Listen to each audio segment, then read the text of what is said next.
where do we go from here? In Texas, the polling before this debate tonight suggested that the two candidates are now in a statistical dead heat. We don't have a Keith number for you, sorry. And as you heard President Bill Clinton say the other day, if his wife cannot win Texas and Ohio in 2 Tuesdays, he does not think she'll be able to get the nomination. So then are we talking about, for Senator Clinton, superdelegates, some other will besides the will of the voters in the Democratic primaries? The two candidates addressed that tonight in Austin. These are the rules that are followed, and I think that it'll sort itself out. I'm not worried about that. We will have a nominee, and we will have a unified Democratic Party, and we will go on to victory in November.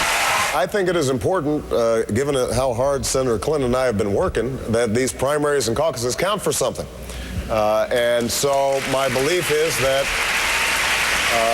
that the will of the voters expressed in this long election process is what ultimately will determine who our next nominee is going to be.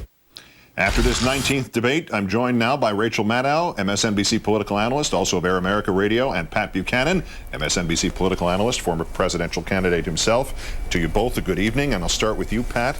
We have Howard Wolfson's take on what that was at the end with the handshake and the "we'll be all right" and our problems are nothing compared to those of real people. He said it was the moment that she retook the reins of this race and showed women and men why she is the best choice. Is that your assessment of it? What did it mean? Well, I go back a little bit before that, Keith, and that was when she talked about the Intrepid.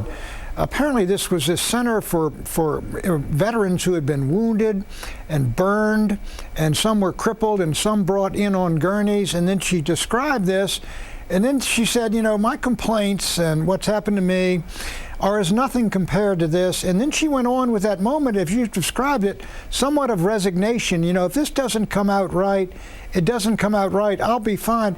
I think that was the most affecting moment I've seen Hillary Rodham Clinton virtually in any debate of this entire year. And I think it very much moved that audience and brought them to their feet. And it was an emotional and very high moment. Whether it can change things, as Wolfson suggests, I doubt very much. But I thought it was a very, very powerful ending, the best moment for her and the best moment of the debate. Rachel, does it underscore something we've talked about previously, that as tough and as credible as Hillary Clinton needs to look as a senator, as a woman in politics, as a prospective president, that often she is most powerful when she brings that down a notch and becomes a human being first? Yeah, you know what this made me think of immediately, Keith, was in Hillary Clinton's last speech that from Tuesday night that I think was in Youngstown, Ohio. The people who were standing up behind her holding campaign printed signs that you could see over her shoulder as she spoke, the signs they were holding said, "Hillary, we've got your back."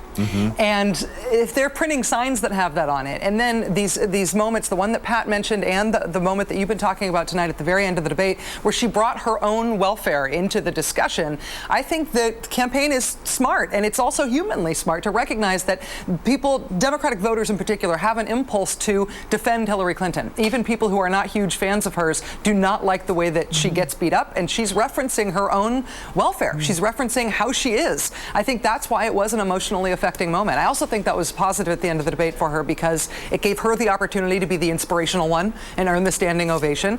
It also literally tamped down suspicions that a lot of people have that she might do something stupid at the convention, or she might do something outrageous to Barack Obama that would tear apart the party. It's nice to hear her say Democrats will be united.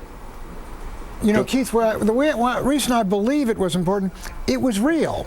Yeah. And it seemed to really come from the heart. Now, the rest of it, I think Hillary Clinton probably won the debate on points, but she was debating during the debate. At this, I think she was really speaking from the heart. At least it came to me that way. And again, as I say, I was enormously impressed with it, but I will say this.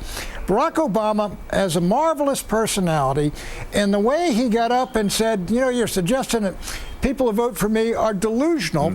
We could all laugh with him, and he mocked and ridiculed everybody who says, you know, he's not for real, it's all just rhetoric. He did it in a beautiful way, and it was very well done, and he laughed at the plagiarism thing. And then you got to that one moment, which was raw and rough, and that's where my guess is somebody told Hillary, nail him on the plagiarism thing.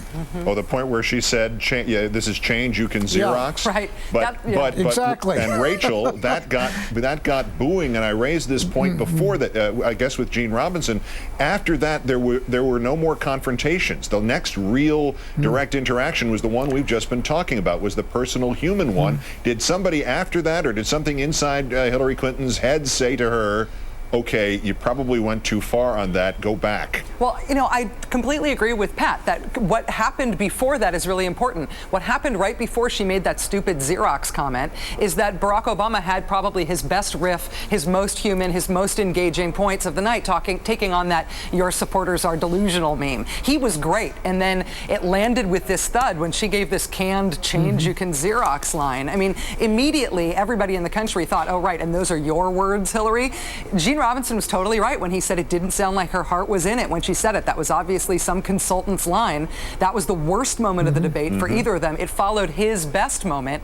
Had the debate not ended on that human, emotional note that it did, I think Barack Obama probably would have won tonight because of that. But that ending, she just blew him away. All right, Pat, stand by. Rachel, stand by. We'll go from Xerox to email in a moment, and we'll look at some of the specific moments that got you both started. Much more on tonight's face-off between Senators Obama and Clinton.